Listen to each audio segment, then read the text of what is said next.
Hey guys, welcome to the channel. Today I have a story, and based on the title, you can tell I was pretty pissed off about it. But this story takes place in the span of about 3 days. It's probably the summer of 2010, and 2010 to what? I'd say 2016. I would say kind of the best years in my opinion at the time.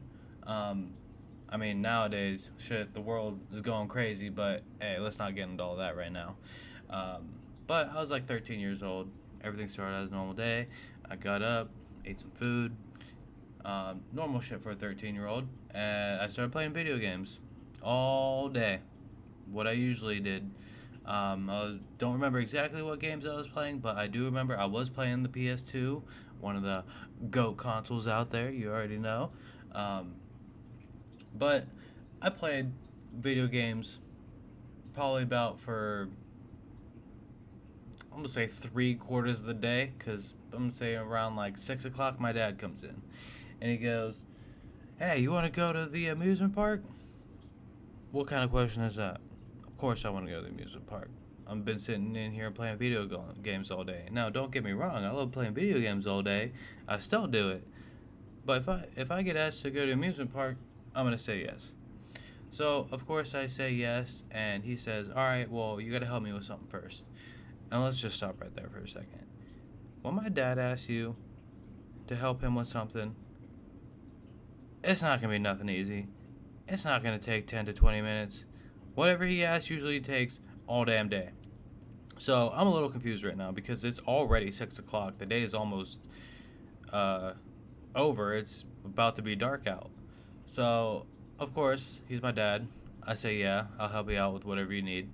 And I follow him out outside, and there's two other people there. We will call them Mark and Red. Mark was about 5 years older than me, so he was about 18, 19 at the time. And Red was about my dad's age, I believe, maybe a little younger. I can't 100% remember at the time, at the moment, but two family friends. Yeah, and they're standing there with a wheelbarrow and a large metal wagon, and I see this, and I'm already thinking, yep, I was right. Gonna take fucking hours or something, whatever we're doing. And we start walking down the road to the nearby woods. Me and Mark are talking, just BSing as we're walking down. About 20 minutes into our walk, I finally ask, where are we even going? And my dad says, "Oh, we're gonna go get some scrap metal I found." I was like, "All right, this makes sense to me." My dad would always run around in his truck grabbing scrap metal out of trash and stuff, and we would sell that at the scrap yard. So I was like, "Oh, maybe you just found some old metal out in these woods." Yeah, let's just say he found some metal out in these woods. So we walked for about an hour, I want to say, maybe a little longer, but it was at least an hour. We come to the top of this hill, and we're standing there for a minute, taking a break from walking. I'm sitting there talking to Mark, BSing, probably about like anime or the video games we're playing at the time. Probably either Assassin's Creed, because I had that for the Xbox as well, or at the time I think I might have been playing Dark Cloud 2, whatever.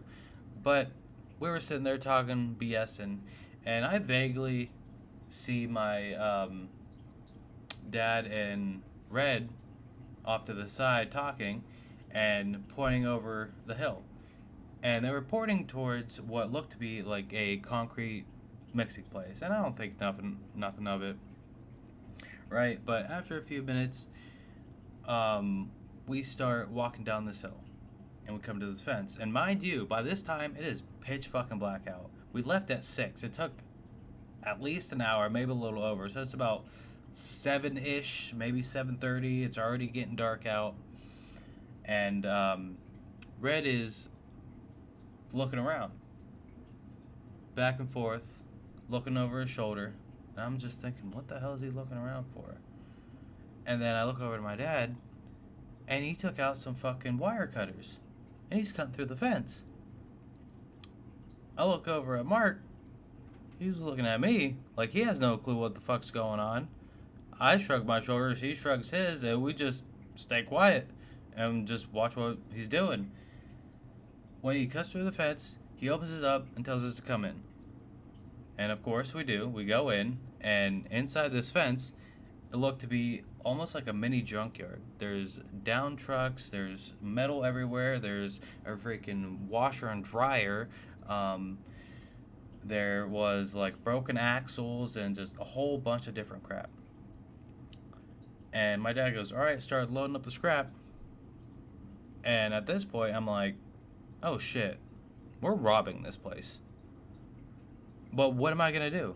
Am I gonna go back into the dark woods alone? No, I'm gonna do what my fucking dad said and start loading up the scrap.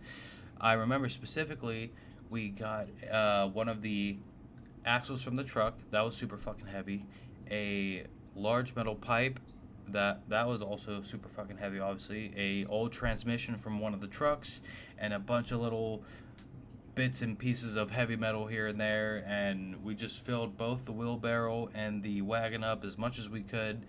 Then we got the fuck out of there.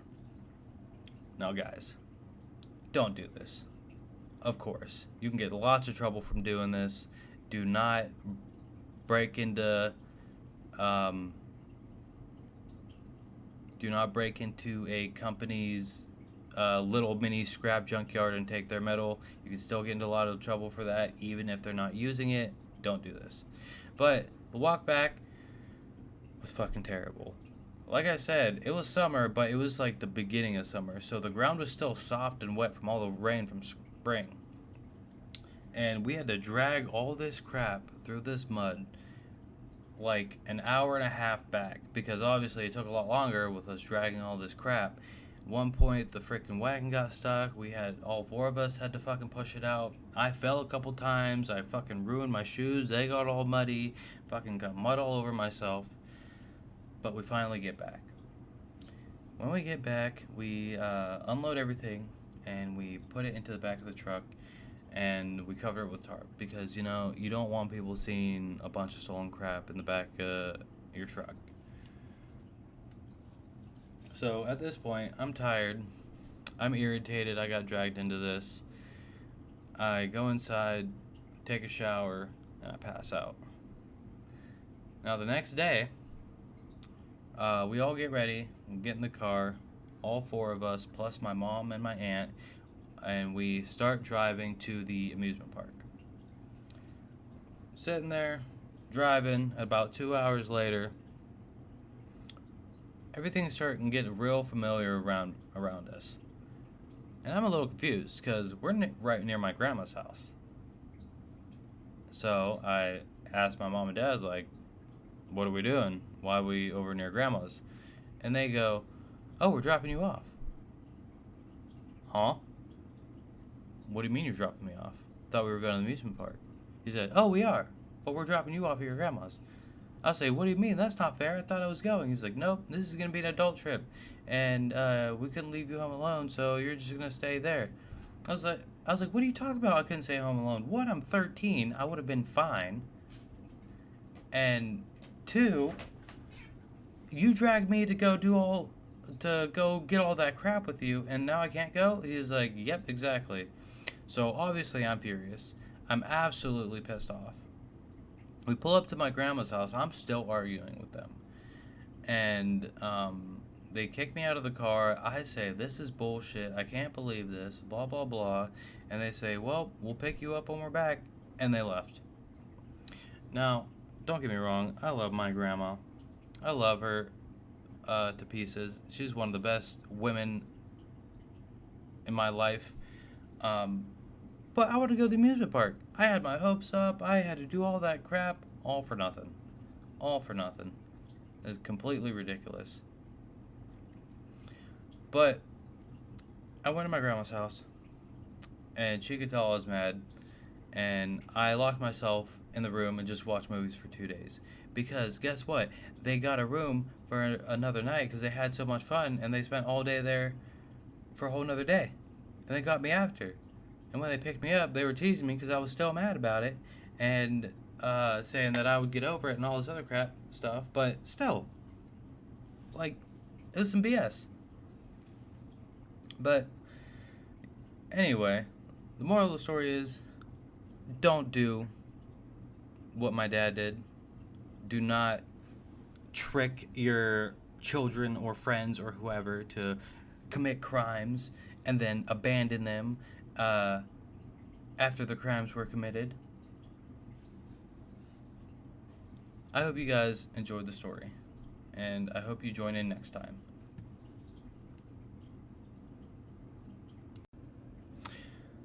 But thanks for joining in. Thanks for listening. I hope you guys come back. I hope to be recording a lot more stories.